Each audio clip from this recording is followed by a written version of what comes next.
Assalamu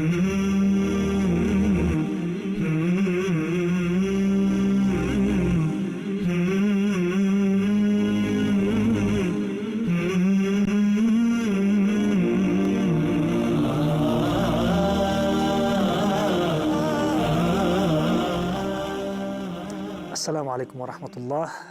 Que la paz y las bendiciones de Dios les acompañen. Muy buenas tardes y bienvenidos a Majalis del día de hoy, martes 8 de abril 2014, correspondiente al 8 de Jumada II de 1435. Decía el poeta italiano Arturo Graf: escucha bien el consejo de quien sabe mucho, pero escucha sobre todo a quien te quiere mucho. El consejo de quien te quiere mucho. Así que hoy, inshallah, vamos a hablar de este tema, del tema de el consejo, de cómo aconsejar a los demás y de cómo recibir el consejo de los demás, cuáles son las condiciones para que el consejo sea efectivo y consiga su fin y cuáles son las malas prácticas a la hora de llevar el consejo. Así que este va a ser, inshallah, nuestro tema. Muy bienvenidos al programa. Hoy acompaño a los hermanos, estrenamos pareja porque me dicen que es la primera vez que coinciden los dos en programa Majalis.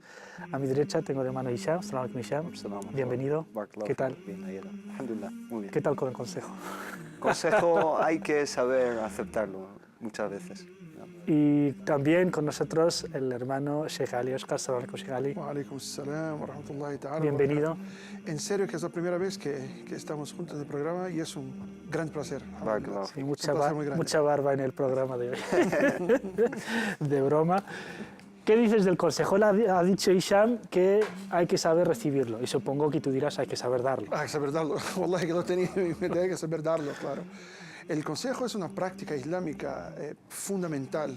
Y muchos de los ulama, de los sabios del Islam, consideran el consejo una de las 4 partes del Islam.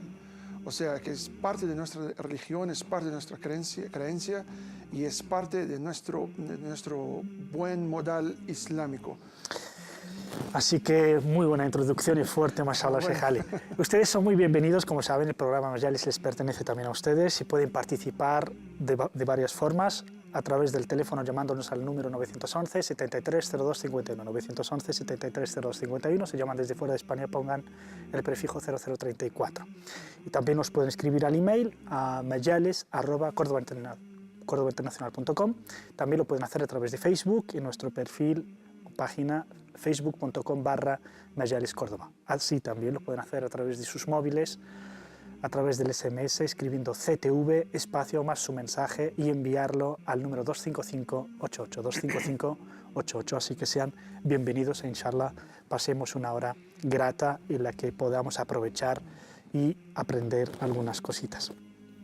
Bueno, lo primero es que aquí decimos el consejo, la Real Academia Española, si ponemos consejo no nos da mucho, nos habla de consejo real, de consejo, es decir, como institución. No obstante, nosotros nos referimos al consejo a aconsejar en el sentido de an-nasiha. Si quisiéramos definir an-nasiha, el consejo, en término coránico, ¿qué significa? La palabra nasiha, según los lingüistas islámicos y del pasado, desde las raíces de la lengua árabe, llaman nasiha min al-minsaha, o que es la aguja, o sea, el desastre cuando está cosiendo, como preguntaba a ti anteriormente, cuando está cosiendo algo, está haciendo una nasiha allá. Y como siempre en la Sharia islamía, el significado lingüístico y el significado dentro de la religión islámica está siempre, hay una unión muy clara y muy linda y muy bonita. Porque los sabios dicen que el pecado rasga, puede ser rasgar, sí, rompe la religión y la nasiha la teje, la cose. ¿Ah? Es como enmendar, ¿no? Sí, es la enmenda. De coser. Sí, de coser. Está cosiendo el pecado o el error, no el pecado, pero el error, el equívoco que puede ser ocurrido. Esa es la nasiha en la lengua árabe. O sea, el mensaje que es coser algo, que es la aguja, donde está cosiendo algo. Es decir, donde algo está roto o se ha rasgado, etcétera, lo que hace el consejo es, etimológicamente, es, digamos, coserlo y mejorarlo y volverlo como estaba antes. Si entramos en el significado religioso de nasiha, ¿qué sería? Bueno, también etimológicamente hay que relacionar la palabra nasiha, consejo, con su raíz, que también, además de tener mucho que ver con el acto de coser o enmendar algo que se ha roto, también tiene que ver también con el concepto de ikhlas. El ikhlas, tanto el ikhlas como nusх o nasiha, pertenecen al mismo campo semántico. Ambas palabras, al ikhlas y al nasiha, el ikhlas, que es una palabra archiconocida para todos los musulmanes, ¿no? Incluso hay un capítulo que es el ikhlas en el Corán, que es el capítulo 112. Ambas palabras significan pureza, significan purificar algo. El ikhlas es purificar un material, especialmente si es un material o un mineral precioso como es el oro, la plata, etc., ¿no? Y en nasiha también se dice que algo tiene una blancura inmaculada o pura, se dice en árabe bayad nasih. Nasih es un blanco intenso. Entonces, volviendo a esta etimología, además de enmendar, también está la presencia del ikhlas, de la pureza de los corazones en nasiha. Si ambas partes tienen pureza en sus corazones, esa nasiha, ese consejo, va a ser fructífero. Si está ausente el ikhlas en los corazones, entonces esa nasiha no seguirá adelante y no dará sus frutos, ¿no? Eso desde el punto de vista etimológico. Desde el punto de vista puramente religioso, el profeta sallallahu alaihi wasallam lo ha dejado totalmente claro, lo ha dicho, incluso ha resumido el Islam, el din, en al-nasiha. El profeta sallallahu alaihi wasallam nos dice en un hadith sahih, ad-dinu al-nasiha, la religión, pero la religión en ese sentido islámico del din, que significa la vida en realidad, que engloba todos los aspectos de la vida. El din es al-nasiha, y ni siquiera dijo es como el nasiha, es una metáfora, es el nasiha. Y dijeron los compañeros, Liman ya Rasulullah, ¿para quién ese consejo, esa nasiha? Y contestó, Lillahi, para Allah subhanahu wa ta'ala, para Allah glorificado sea. Wa kitabihi, su Corán, su libro. Wa rasulihi, su mensajero. Wa a'immatil muslimin, es decir, la élite, la gente que lidera a los musulmanes. Wa ammatihim, y las masas o los musulmanes en general. E inshallah vamos a ver cómo es cada nasiha en cada caso. Y solamente corroborando tus palabras, at-tawbat an-nasuha, o sea, sí, el arrepentimiento puro, el arrepentimiento, la misma palabra nasuh, o sea, el arrepentimiento puro, sincero, limpio, cristalino, donde reconoces tu error y te encomiendas pura y únicamente a Allah subhanahu wa ta'ala para alcanzar el perdón. La misma palabra, nasuh. Nasuh es sigat al-mubalagha, es una forma de exageración del adjetivo, que es nasih o nasih. Aquí además se juntan el ikhlas, la sinceridad, la lealtad, la fidelidad con el consejo cuando decimos aconsejar a Dios. ¿Cómo se aconseja a Dios? Se aconseja siéndole fiel, leal, ¿no? Lo vemos en el hadith que nos acaba de mencionar. Y a su libro también. Exacto. Y seguirlo, seguirlo. ¿Qué importancia tiene el aconsejar, ser aconsejado en el Islam? Lo que estaba diciendo, como el hermano Hisham, es que los ulama consideran la nasiha como una de las 4 partes del Islam. Claro que el Islam no se exactamente divide en 4 partes, pero como una manera de hablar, de demostrar la importancia de la nasiha para la vida de los musulmanes como una 4ª parte. O sea, si tienes que tener fe, tienes que tener práctica, tienes que nasiha, porque la nasiha es la manera más sutil, ¿dicen? Sí. La manera más sutil y más fa'ala, o sea, más efectiva de concertar problemas o de concertar las personas o de ayudar, no concertar, pero ayudar en el mejoramiento, el mejor de la sociedad. Entonces, esa es la importancia de la nasiha para la sociedad. Y hay una diferencia entre la nasiha y el fadiha, es famoso. Juego de palabras. Es un juego de palabras. De palabras y muy conocido entre los árabes. Nasiha, fadiha. O sea, la nasiha, y vamos a ver cómo se hace nasiha, cómo hacemos, pero es hecha de una forma muy silenciosa, pero los frutos de esta nasiha, los frutos de esta herramienta silenciosa es muy claro en la sociedad, porque estás concertando la sociedad naturalmente. Quien está viendo la persona o la sociedad desde afuera, parece que se arregla sola. Es como que la sociedad está se arreglando sola. Pero lo que hay que tener en conciencia es que por detrás de esta mejora, por detrás de este desarrollo para el mejor, está la nasiha. Y la nasiha, como la definición clásica de la nasiha en 90% de las veces se hace con palabras. Palabras entre una persona y otra persona. O sea, es algo muy sutil, muy íntimo, pero los resultados son increíblemente grandes. Te arreglas una familia, una amistad, una hermandad, una sociedad por completo, solamente sin que aparezcas que estás haciendo algo, o que algo está siendo hecho. Esto lo trazaremos porque esto es uno de los ámbitos o uno de los niveles del consejo de nasiha, que es la individual, la personal. A lo mejor luego lo ampliamos más y veremos que en nuestra época a lo mejor con eso no es suficiente. Veremos, es una dimensión importantísima, pero luego hablaremos de cómo realmente el consejo y nasiha traspasa lo personal y en algunos asuntos públicos se habla en público. ¿Podemos hablar de que el nasiha es tan importante porque es sinónimo también de otro concepto básico en el Islam, que es el ordenar el bien y prohibir el mal?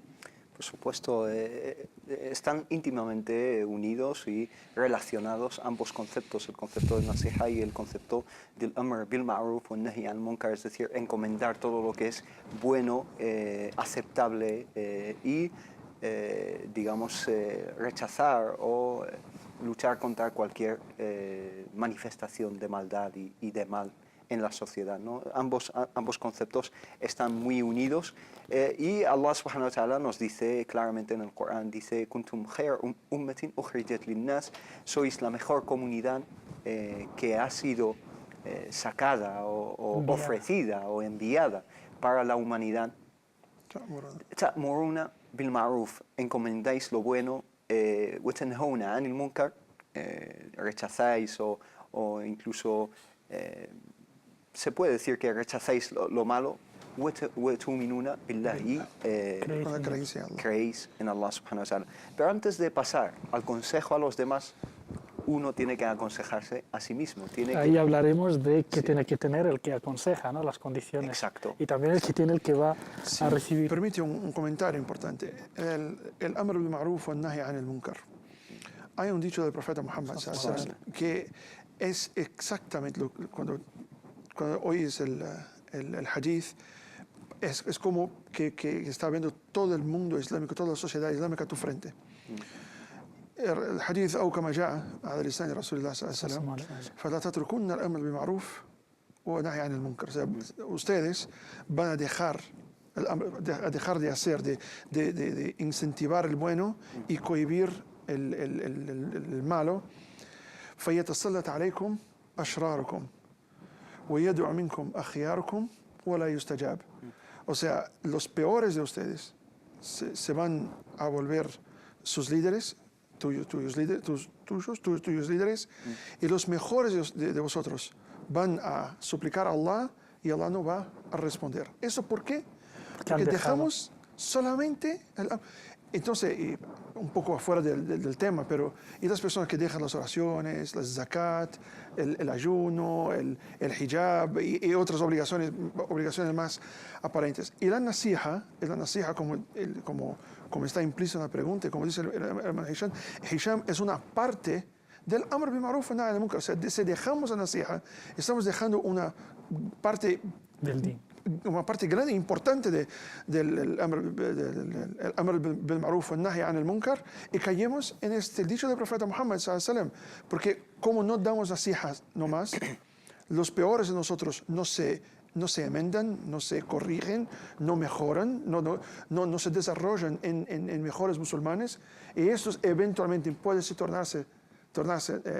tornan nuestros líderes y todavía no están listos, no están aptos para esto. Para Y ayudar. nosotros, aquellos que dejaron la nasiha, empezó entonces a suplicar a Allah subhanahu wa ta'ala, y Allah subhanahu wa ta'ala no los va A responder, responder. porque el deber es el de trabajar y aconsejar y mejorar la situación.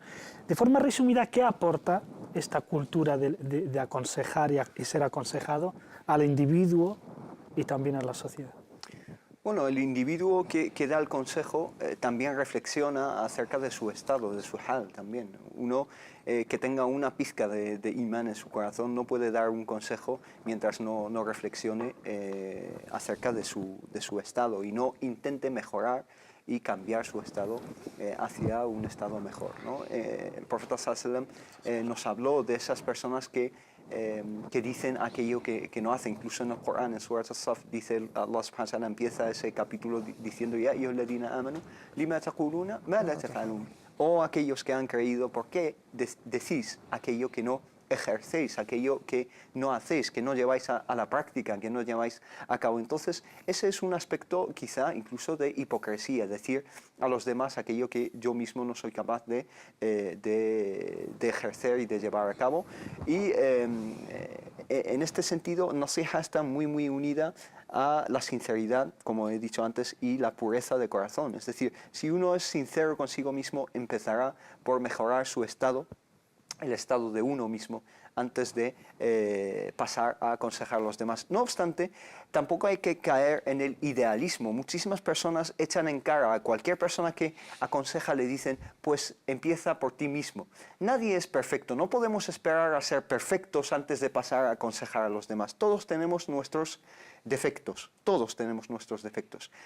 Intentamos mejorar como personas dentro de lo posible, pero al mismo tiempo la solidaridad con nuestros hermanos nos empuja a tender la mano y intentar hacer de ellos también personas mejores y así mejorar juntos como umma, como comunidad. Si realmente se tiene en consideración la etimología de la palabra, que es sidq, la sinceridad, entonces el consejo será fructífero al 100%. El sidq es, digamos, el nawat, es el núcleo del nasiha. Si falta ese núcleo, el nasiha se deshace y desaparece. Entonces, yo insisto en que el ikhlas y el sidq es realmente el espíritu y la esencia de cualquier nasiha. Debes de acompañar el consejo. Barakallah fik.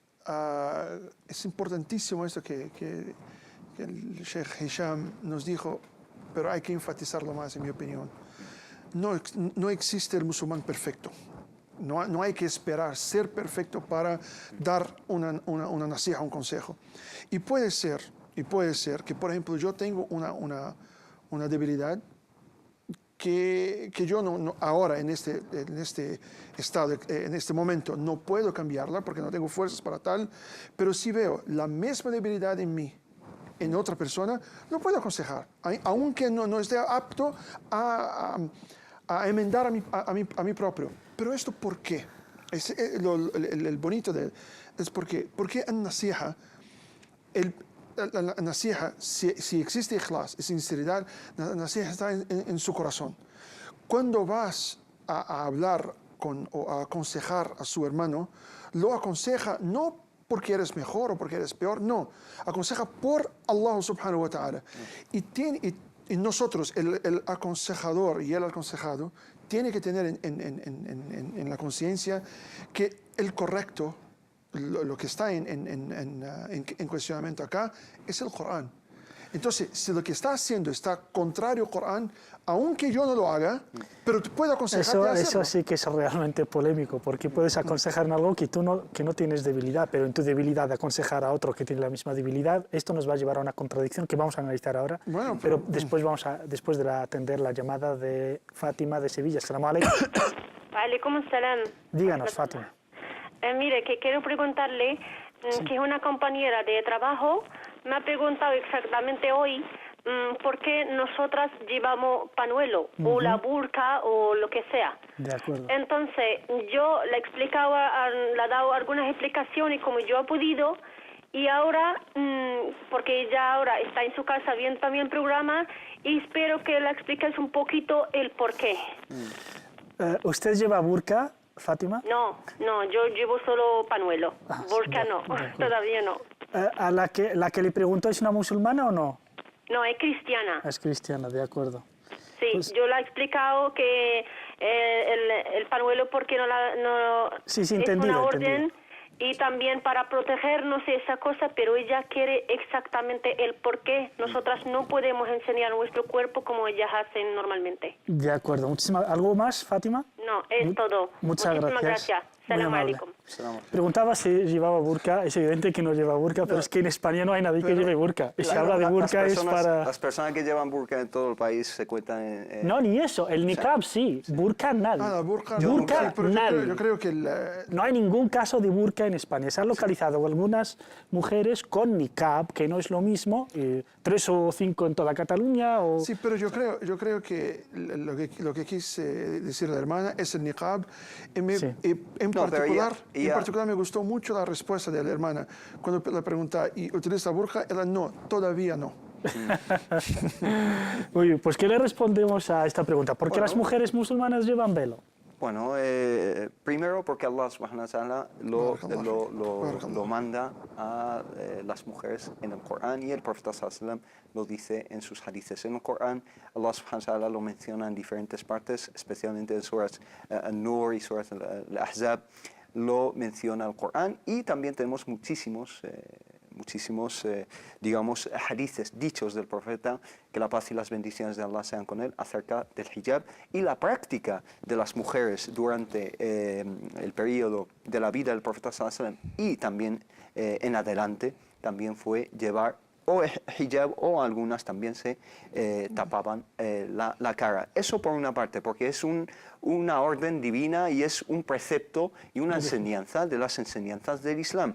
Pero el hijab o la vestimenta modesta no se limita solamente a las mujeres. Los hombres también tienen un código para vestirse con modestidad y tapándose ciertas partes de su cuerpo, guardando el recato que nos manda Allah subhanahu wa ta'ala y su profeta, que la paz y las bendiciones de Allah sean con él. Eso por una parte como precepto islámico. No obstante, el hijab es algo, ya que la persona que pregunta es cristiana, es algo que tenemos en común con el cristianismo, porque en el cristianismo y el judaísmo y con todas las religiones divinas, judaísmo, cristianismo, todas las religiones de origen divino tienen esos preceptos, además de muchos otros preceptos. Yo nunca he visto a ningún profeta que se afeite por la mañana, por ejemplo. Muchísimos preceptos que tenemos en común con otras religiones y otros mensajes que Allah subhanahu wa ta'ala ha dirigido a la humanidad. Pero con brevedad, resumiendo, el hijab, yo nunca he visto ninguna figura, ninguna imagen de la Virgen María, que la paz y las bendiciones de Allah sean con ella, sin el hijab. Creo que en la carta de Corintios, Pablo, San Pablo.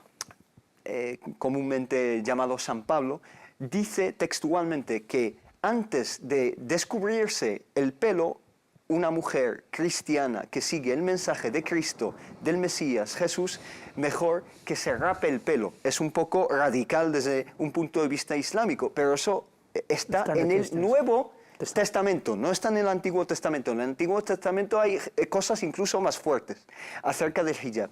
Pero es que se ve el hijab como algo islámico, algo ajeno al mundo judeo-cristiano, pero en realidad no. Es algo que tenemos en común cristianos, judíos. Hay judíos, mujeres judías que llevan hijab. Hay mujeres judías que llevan niqab, que se tapan la cara y algunas que se tapan los ojos incluso.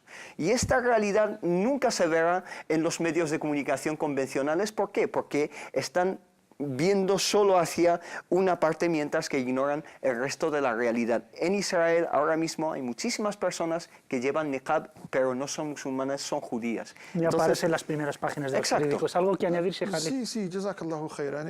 Lo más importante, no lo más importante, pero lo importante es frisar que existe un código de vestimenta para hombres y para mujeres, no solamente para mujeres. Exacto. Como es el hombre, pues se puede. Eso es muy importante frisar. El segundo punto, que es para Si lo podrán ver, pueden subir al total. mientras habla Sheikh Ali, por favor, suban el Un total. hombre con hijab. Mira, pues es algo. Sí, sí, existe un código específico para mujeres y para hombres, pero el hijab de la mujer, el hijab para la mujer, que es el punto de la pregunta, es una protección para la mujer y como una valorización de su cuerpo. Es una valorización de su cuerpo. O sea, la mujer cuando está de hijab está enviando un mensaje para todos. Acá lo más importante para mí y para usted no es mi cuerpo, no son mis formas, no son mi piel, no es mi piel, no es nada de eso. El importante para mí y importante para ustedes es lo que tengo acá, lo que hablo, mis actitudes y mi creencia. Eso es lo importante. Y el espíritu. Sí, el espíritu. Ese es el mensaje del hijab para todos. No soy, o sea, la mujer está diciendo, acá nadie me toca, acá nadie me explora, acá explota, acá nadie puede vender mi imagen para conseguir plata, para conseguir fama, para conseguir nada. Acá hay algo muy sagrado, hay muy importante, muy valioso, valoroso. Sí, valioso. Muy valioso. Entonces, por esto lo cubro. Y esa es la protección de la mujer musulmana. Y por último, para que se quede muy comprendida la cuestión de la protección, hablamos de sacar el hijab. ¿Para quién la mujer puede sacar el hijab por completo? Para la persona que ella ama y la persona que ella eligió para ser su pareja por toda su vida, para la persona que ella confía, que es su marido. Y lo mismo el hombre para la mujer. O sea, yo no saco mi vestimenta, mi código de vestimenta que Allah subhanahu wa ta'ala me ordenó vestir, excepto para quién, para la persona que amo, para la persona que confío, para la persona que estoy compartiendo mi vida con ella. O sea, esto yo creo que es eso más bonito, porque cuando el hombre sabe que su mujer solamente se descubre para él y la mujer sabe que el hombre solamente se descubre para ella, es una sensación muy de confianza. Sí, de muy valor, pues solamente para mí. O sea, ella estaba diciendo, usted es tan importante para mí, yo confío tanto en ti, te amo tanto que puedo sacar, porque yo sé que no vas a venderme, vas a protegerme, etc.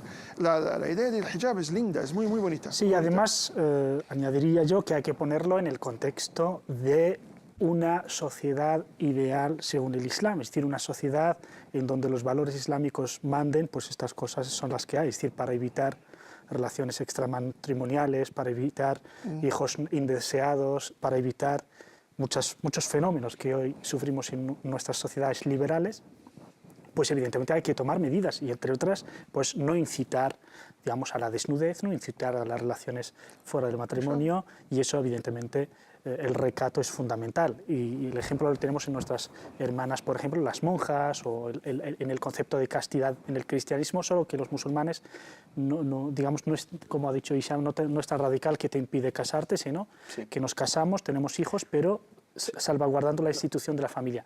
Y para acabar con este tema, recuerdo el versículo en el que Dios Altísimo manda a las mujeres vestirse de forma recatada, viene en un contexto que si entendemos el contexto, vamos hoy a ser más conscientes todavía de por qué las mujeres se tienen que llevar hijab. Y en este caso ya no solo musulmanas, que es una obligación espiritual divina, incluso las no musulmanas. Y este contexto es que en Medina había gente de diferentes religiones, de diferentes, entre comillas, morales, y había algunos hombres que podemos llamar fornicadores, gente zunet, que seguían a las mujeres, sobre todo de la noche, que no existían ni baños íntimos en casa, sino que la gente para hacer sus necesidades tenían que salir de casa e irse a una zona apartada. Y había gentuza o gente inmoral que perseguía a esas mujeres y, entre comillas, pues las invitaban a cometer la fornicación y cuando algunas respondían, pues las seguían y otras que dicen que no, que tienen que gritar para ahuyentarles. Y resulta que Dios ordena a las musulmanas llevar el hijab para que sean reconocidas y no sean molestadas. Así que una vez que esa gente sabe que son mujeres musulmanas y que de ninguna manera van a cometer ese pecado, la gente ni se les acercaba. Y hoy día, como he dicho, si tenemos cuenta esto, más todavía más razón para que las mujeres se vistan de forma recatada, para que los débiles, la gente obsesa, sexualmente, pues no se acerque. Pero solo para que no se quede nada, una mala comprensión. Nosotros como musulmanes no creemos que una mujer que no utiliza el hijab Sea, evidentemente, sea estamos hablando de la una obligación fornicadora religiosa. o sea nada de eso. Hay mujeres que no utilizan el hijab, que utilizan sí, a veces ropas cortas, o sea, cortas, y son buenísimas personas, son personas de honor y todo. Eso una cosa no significa No. automáticamente la otra, inshallah. De acuerdo. Nos vamos a una pequeña pausa y volvemos ya con más nasiha y más consejos. Hasta ahora.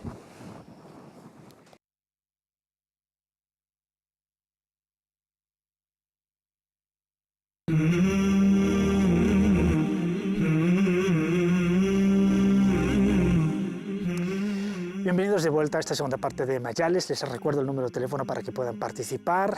Llamen al 911 73 02 51. 911 73 02 51. Al mismo tiempo nos pueden mandar sus mensajes a través de SMS escribiendo CTV espacio más su mensaje al 25588. 25588. Bueno, ¿cuál es el hukm shara'i? ¿Cuál es el veredicto islámico sobre el consejo, al-nasiha? Bismillah, salatu wassalamu ala rasulillah. Awwaluhu wa akhiruhu, porque me olvidé en el principio. Pero el hukm shara'i, o sea, el veredicto final sobre el veredicto sobre la nasiha, hay dos opiniones. Una que es fard ain y la otra que sería fard kifaya. Fard ain sería una obligación para todos los musulmanes sin ninguna excepción. Y el fard al kifaya es la obligación a algunos de los musulmanes. Si algunos de esos musulmanes cumple la obligación no cae sobre los demás. O sea, así está. Pero el-rajih, o sea, lo más sensato, lo más el-rajih, ¿cómo se dice el-rajih? Sí, lo más probable. Lo más probable, sí, lo más probable que sea fardun ala kifaya. O sea, una obligación a la mayor parte de los musulmanes, pero no a todos los musulmanes. ¿Y por qué? ¿Por qué? Porque el aconsejador hay que tener algún shurut. Consejero. ¿Consejeros? Sí. El consejero, bueno, el consejero para la persona, para tornarse un consejero, para aconsejar a alguien, tiene que tener algunas condiciones y ni todos tienen estas condiciones. Entonces, quien tiene las condiciones va a ser el consejero, que es obligatorio a él. Ahora tenemos personas en la sociedad que son buenos musulmanes, todo, pero no tienen las condiciones del consejo, y a veces las condiciones no están atreladas a persona, pero a una situación. Por ejemplo, por ser que nosotros tres acá, yo tenga más facilidad, sea más fácil para mí hablar con Hisham que tú. En este caso, la obligación de hablar con Hisham, que necesita siempre consejos, es mía y no tuya. Bienvenidos sean tus consejos. Bueno, hablando de las condiciones de dar un consejo, ¿cuáles son las condiciones, en general, las condiciones tanto del que lo da como del que lo recibe, como el mensaje en sí? Bueno, la condición básica que ya hemos mencionado es el ikhlas, que uno dé el consejo porque quiere el bien de los demás, no para destacar. Hay gente que lo hace para destacar, para que digan, qué sabio es, qué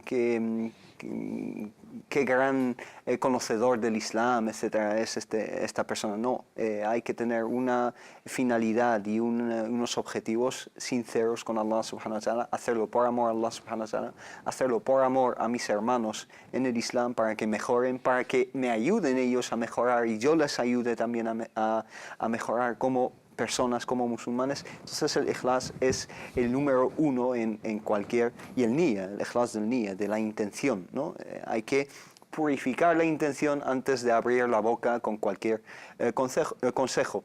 La segunda, yo pondría en el ranking, en la segunda posición, el ilm. El ilm es el conocimiento, el saber. Muchísimas personas, al carecer de ilm, pueden tener una buena niya, una buena intención, pero al carecer del ilm, del conocimiento que hace falta para el consejo, pueden causar más daño que el bien. Es decir, yo a lo mejor tengo una buena intención de aconsejar a una persona acerca de cómo llevar a cabo sus rezos, pero al desconocer yo mismo cómo se llevan a cabo los rezos, puedo incluso hacerle llevar a cabo esos rezos de forma incluso peor de lo que ya lo hacía él. Entonces el ilm también es algo muy importante, muy esencial a la hora de llevar a cabo el consejo para no tener esos efectos y esos resultados contraproducentes, ¿no? Muchas veces se dan estos casos de que se lleve a cabo una destrucción más de la construcción, ¿no? Entonces el ilm es muy, muy importante. ¿Algo que añadir sobre ahora el mensaje, por ejemplo? Sí, y me gustaría volver a la que ahora, yo creo que ahora sería lo mejor, es la persona que tiene una debilidad y va a dar un consejo a una persona que no tiene, que tiene la misma debilidad que él. El segundo punto, el consejo hay que estar de acuerdo con el Corán Sagrado y con la Sunna del Profeta Muhammad, sallallahu alaihi wasallam, y hay que ser para el bien, nunca para el mal. O sea, sirve para encaminar a las personas, nunca para desviarlas. Y me olvidé en la pregunta pasada del dalil, donde el Profeta Muhammad, cuando hicieron bay'at Rasulullah sallallahu alaihi wasallam, o sea, hice el pacto con Rasulullah sallallahu alaihi wasallam, para practicar las oraciones, pagar el zakat y dar la nasiha a los musulmanes. O sea, un pacto que tenemos con el Profeta Muhammad sallallahu alaihi wasallam, no solo de rezar, no solo de hacer el zakat, pero también de hacer el nasiha. Entonces el nasiha hay que ser de acuerdo con el Corán Sagrado y de acuerdo con el Profeta Muhammad, con la Sunna del Profeta Muhammad sallallahu alaihi wasallam. Y sobre esta base ese es mi punto. Aunque yo tenga una debilidad, que estoy haciendo Pero ¿no algo, te lleva eso a la contradicción? Eso no puede llevar a peor todavía. Si uno tiene un defecto y aconseja a otro con el mismo defecto de ajustar ese defecto, trae muchos más resultados negativos que positivos. no. Porque Podría esa persona que tiene el defecto aconsejar, evidentemente, pero en otros asuntos en los que él, digamos, puede ser un ejemplo o no, pero por lo menos no tenga ese defecto. Pero que yo ordene, por ejemplo, a otra persona y le digo, pues, sé bueno con tus hijos y yo soy un maltratador de mis hijos, creo que... Pero como decía Hisham, al-ikhlas, al-ilm, o sea, la sinceridad, el conocimiento y el Corán y la Sunna del Profeta Muhammad. Sí, pero el Corán y la Sunna te exigen la ejemplaridad. Sí. Tienes que dar ejemplo. Obvio que sí. El Corán y la Sunna hay que dar ejemplo, pero cuando yo te doy un consejo, no doy el consejo con base en mis parámetros morales o en mis... Pero eso nos puede llevar criterio. a la doble moral, Ali, Shejali. eso nos puede llevar a la doble moral, cuidado. Sí, yo sé que puede... Que es lo que se dice, como dice el imam, haced lo que os digo y no lo que hago. No es esta la intención. Cuando yo doy un consejo, si tengo la debilidad o no, el primer principio, no tengo la debilidad y puedo dar el consejo como estás diciendo tú. Cuando voy a dar el consejo, no voy a dar el consejo a mi hermano porque yo lo hago bien. No voy a dar el consejo para mi hermano porque ese es mi parámetro moral, que yo lo creé para mí y por tanto yo estoy te diciendo. No, yo estoy dando el consejo porque el Corán, eso no son mis palabras, el consejo no es mi consejo. Yo estoy transmitiendo el consejo de Allah subhanahu wa ta'ala en el Corán, en la Sunna. Entonces, si yo tengo una debilidad y la reconozco, yo soy débil, yo no puedo hacerlo, yo soy débil, ahora no tengo condiciones de arreglarme en este punto, pero si veo a alguien haciendo, mira, cuando digo el consejo, mira, de acuerdo con el Corán y de acuerdo con la Sunna del Profeta Muhammad sallallahu alaihi wasallam, lo que está haciendo es malo. Pero haces tú, sí, yo soy débil, yo no puedo arreglarme ahora, pero de acuerdo con el Corán y con la Sunna del Profeta Muhammad sallallahu alaihi wasallam, Sí. Esto es razonable y muy positivo lo que dices, pero sí que veo un peligro ahí, veo el riesgo de que esto lleve a una doble moral. Sí que es verdad. El Imam Shafi'i, creo que dice en uno de sus poemas, rahimahullah, dice en uno de sus poemas, en un beit, en un verso de ese poema, dice أتنهى عن فعل وتأتي مثله. ¿Acaso dices a la gente que no hagan algo mientras tú mismo lo estás haciendo? Y continúa diciendo que eso es algo de lo más detestable. Es decir, que yo aconsejo a los demás acerca de que dejen de beber, por ejemplo, beber alcohol, ¿no? Mientras que yo mismo soy un alcohólico, realmente eso es una doble moral. Y eso quizás se puede dar en reuniones de alcohólicos anónimos, ¿no? Donde cada uno pues cuenta su caso, etcétera, y entre todos se intentan motivar y se intentan aconsejar. Es obvio, ¿no? si tienes debilidad y va a aconsejar a la persona la misma debilidad y percibes que puede crear una fitna mayor, Sí. que se quede callado. Yo creo que son dos niveles, Sheikh Ali, y es si tú tienes un defecto que implica un vicio, un defecto serio, nunca puedes aconsejar sobre ese tema.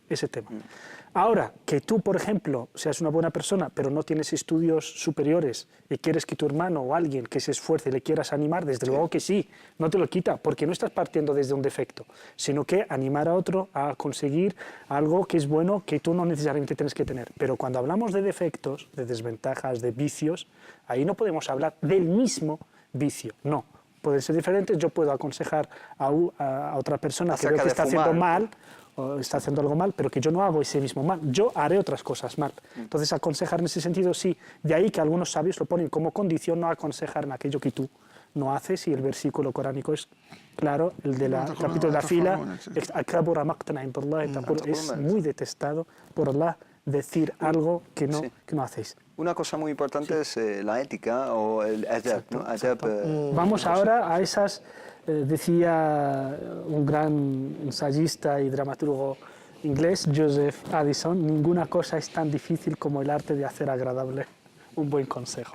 Es decir, tengo un buen consejo, tengo algo que es muy precioso. Eso se llama en español dorar la píldora. Exacto. Entonces, ¿cómo voy a hacer que este consejo, que la píldora, este fármaco es un poco amargo para quien se lo tiene que tomar, cómo lo hago bueno para los demás? ¿Cuáles son, digamos, las artimañas, el buen hacer, la excelencia a la hora de dar un consejo? Y pensad las respuestas porque tenemos a Abdelkader al teléfono. Salam alaikum, Abdelkader. Wa alaikum salam wa rahmatullah. Díganos.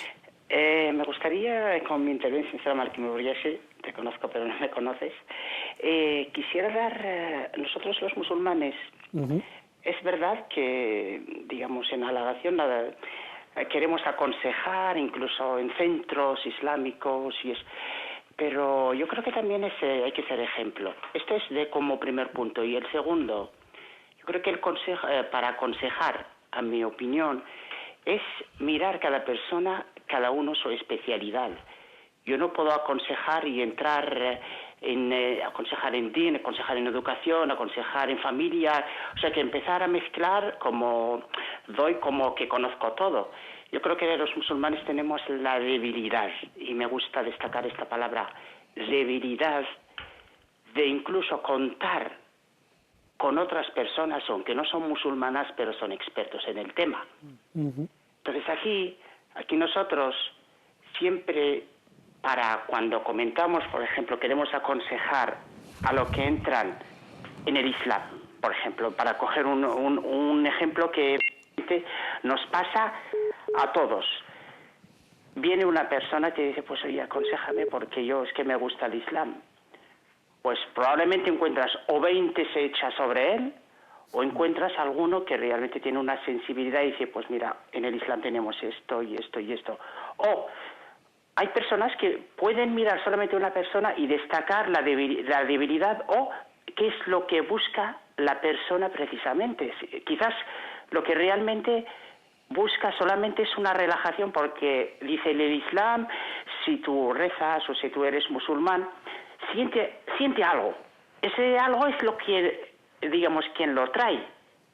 Entonces ese algo, claro, si ponemos a uno, aunque sea el imán de la mezquita, que sea esto, pero solamente su forma de hablar, sí creo que sí, y sobre todo, pues nosotros musulmanes algunas veces cuando se acercan y dicen, pues es que quiero ser musulmán, ya las puertas abiertas, pues también hay que ser sobre qué, en qué, a la base de qué, porque nos viene mucha gente que dice que yo quiero entrar al Islam, quiero hacer esto, quiero abrazar el Islam, pero luego, después de un mes, estos fallos que tenemos en aconsejar, nos caemos en la desgracia. Y gracias por haberme permitido colaborar en este... Barakallahu fik. Muchísimas gracias por tu participación. Adelante, Isha.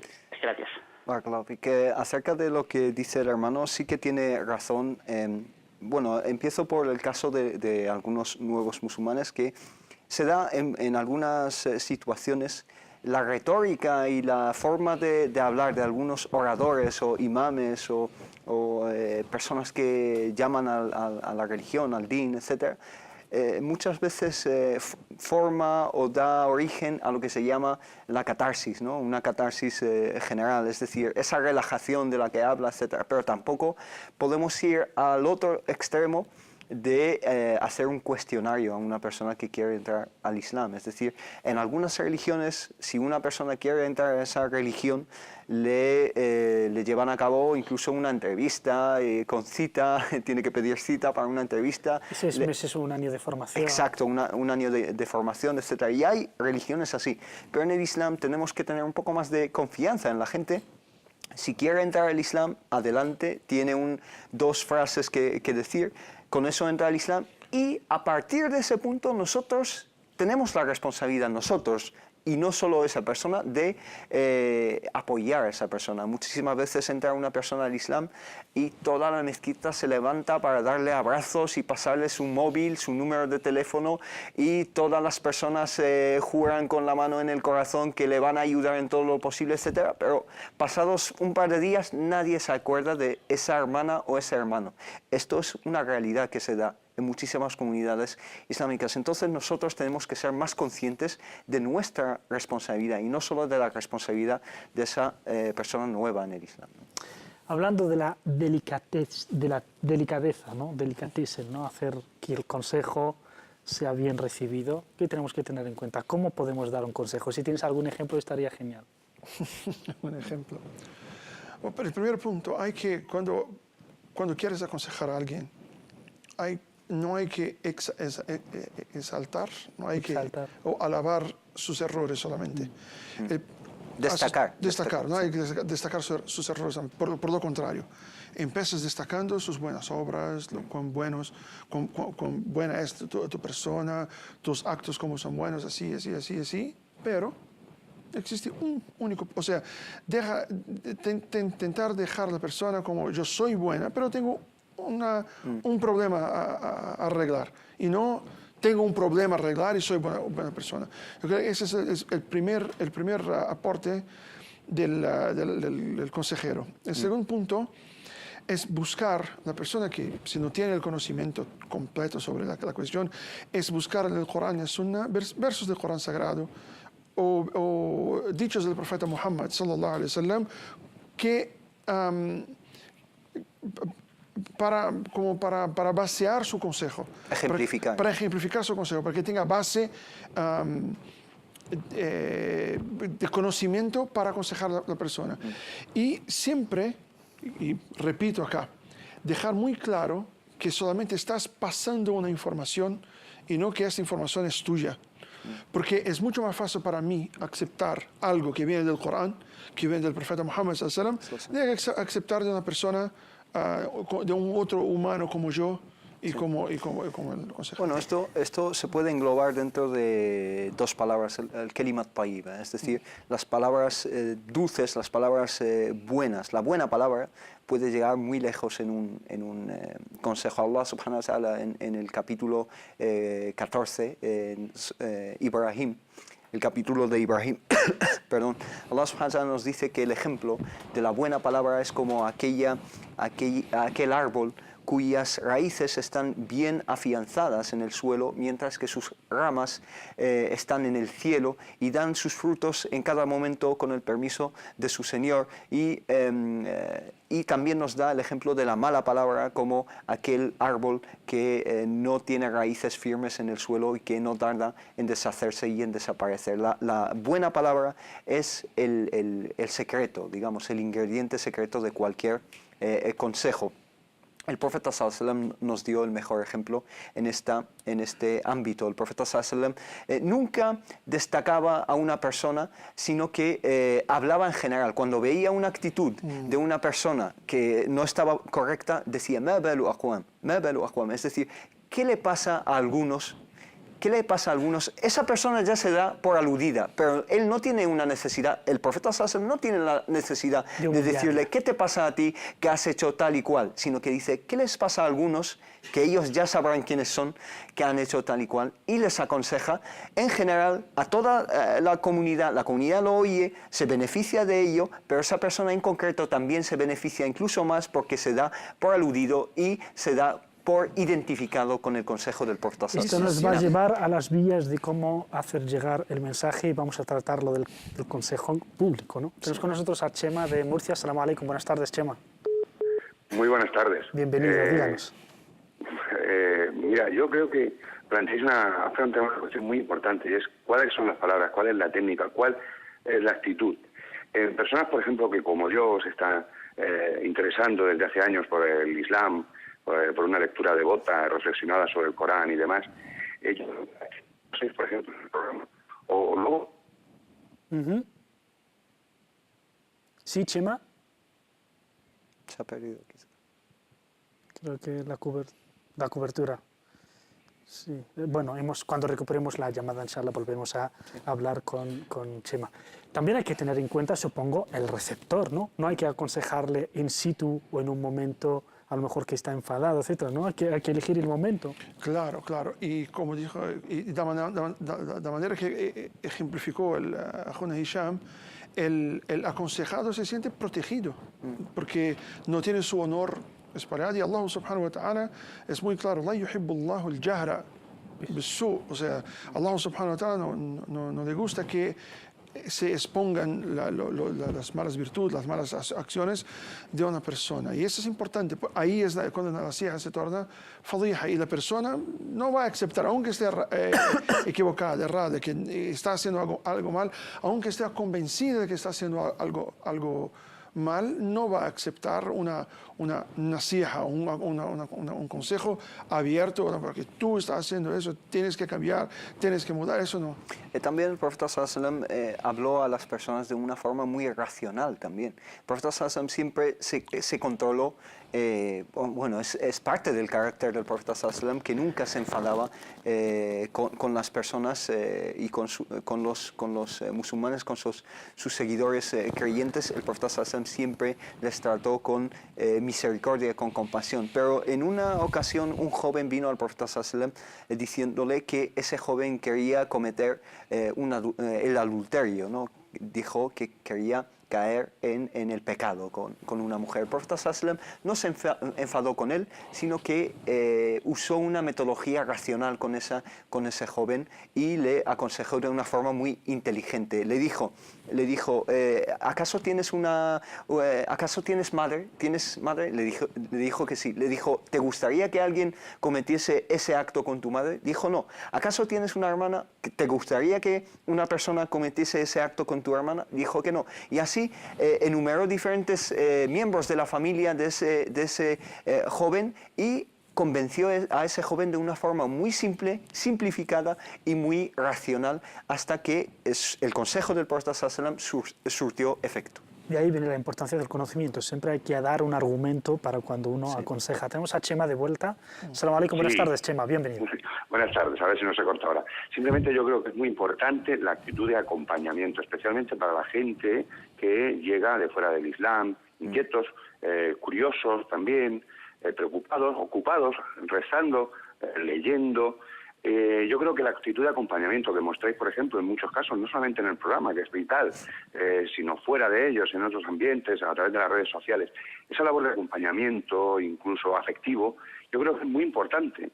El Islam no debe asustar, al contrario, debe generar la sensación de lo que es, un espacio amable, algo que se nos regala, precisamente.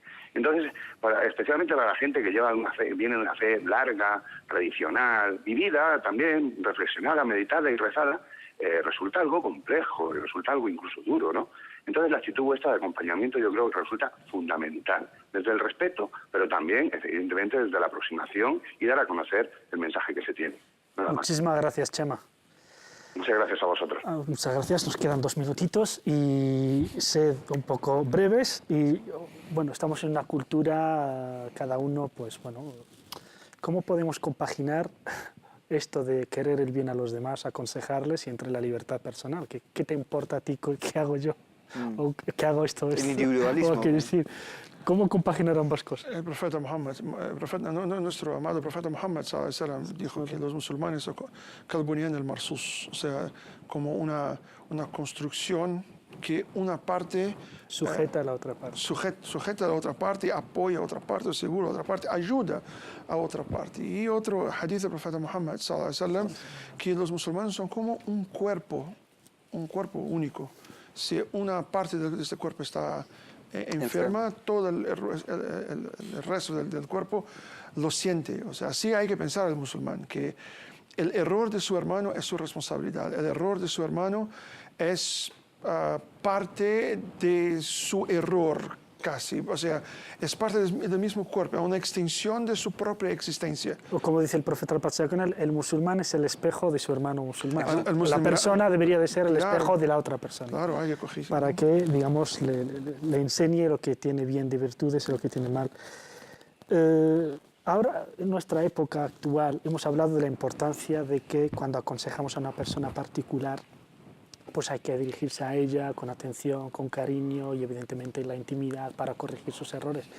No obstante, hay algunas cuestiones que no son personales, hay algunos problemas que no son de un individuo, sino que son problemas sociales y gobernantes que toman decisiones impopulares. En este caso tenemos que seguir con la idea tradicional de mandarle una cartita al gobierno en serio o tenemos derecho y podemos hablar de que los medios de comunicación son medios de también hacer al-nasiha. Bueno, los medios de comunicación actuales podemos hablar largo y tendido de que están en manos de personas que no necesariamente quieren el bien de la comunidad y su estabilidad espiritual, sino que quieren generar a personas individualistas y generar, hablo en general de los medios de comunicación más importantes en el mundo. No obstante, en este sentido, el nasiha sí que tiene que tener ese concepto de confidencialidad, que no sacar a la luz los trapos sucios de nuestros hermanos, etc. Pero en algunos contextos se hace imperativo incluso tomar medidas en algunos asuntos. Por ejemplo, cuando sabemos que alguien está cometiendo un delito, entonces no podemos mantenerlo como algo confidencial, sino que tenemos que tomar cartas en el asunto y poder remediarlo de la mejor forma posible. En cuanto a las protestas o manifestaciones en contra de líderes, etc., yo personalmente no creo en una lucha armada contra los líderes, porque tal y como lo estamos viendo en muchos ejemplos, lleva consecuencias incluso peores. No obstante, sí que el profeta sallallahu alaihi wasallam dijo algo muy importante en ese sentido, y es la responsabilidad de los eruditos y de los grandes ulema de esta umma. Dijo que el mayor jihad, la mayor lucha que se puede llevar a cabo es una palabra de verdad ante un tirano. Entonces, esa es una nasiha que falta hoy en día en muchas realidades del mundo islámico, y si se recupera esa tradición profética, entonces cambiarían muchísimas cosas en el mundo, ¿no? Y solo en 20 segundos, las consecuencias, 20, no 30, las consecuencias en donde una sociedad donde no exista la cultura de aconsejar a los demás de forma desinteresada. La consecuencia está a nuestras vistas. Los problemas sociales que tenemos, muchos de ellos, es por falta de aconsejamiento, es por falta de no abrir los ojos de su hermano, de su semejante, a problemas que tenemos eminentes en nuestra sociedad. El resultado de la ausencia de la nasiha, del aconsejamiento, es lo que tenemos hoy en la sociedad. Y solo en 5 segundos, pero sí, lo que estaba diciendo Ahuna Hisham, sí, se puede enviar un email a su líder, una cartita como pusiste. Sí, ¿por qué no hacerlo? Esa es parte de Allah. Nosotros nunca podemos menospreciar nuestros esfuerzos. Puede ser que este email particular entre vosotros y ciudadano vuestros líderes puede cambiar que una manifestación enorme. Bueno, si salen millones a la calle, no les hacen caso como para que lo hagan una carta. Es un tema, bueno, pero se puede tomar como estas manifestaciones y protestas como forma de aconsejar y de mejorar las cosas. No somos conscientes del poder de la palabra. La palabra tiene un poder realmente inmenso. Y una imagen vale más que mil palabras. Muchísimas gracias, Hisham. Muchísimas gracias. Y me gustaría enviar un abrazo a nuestros hermanos Alilesh y Tawfiq. Barakallahu fiqh. Nos han faltado. A ustedes muchísimas gracias. Volvemos mañana a la misma hora de siempre. Sean felices. Hasta mañana. Assalamu alaikum wa rahmatullahi. Muy buenas tardes.